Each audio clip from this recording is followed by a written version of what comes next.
ఏ మానవుడు ఏ భూభాగంలో చనిపోతాడో కూడా ఎవరికి తెలియదు.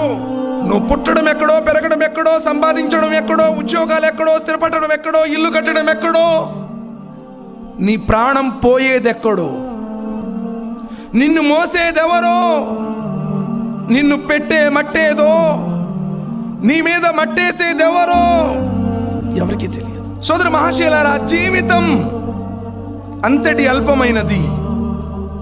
అందుకే ప్రవక్త ముహమ్మద్ సల్లల్లాహు అలైహి వసల్లం తన సహచరులతో అడిగారు, సహచరులారా, మీరు మరణం గురించి ఎంత సమీపంలో ఉంది అని భావిస్తున్నారు అని అడిగారు.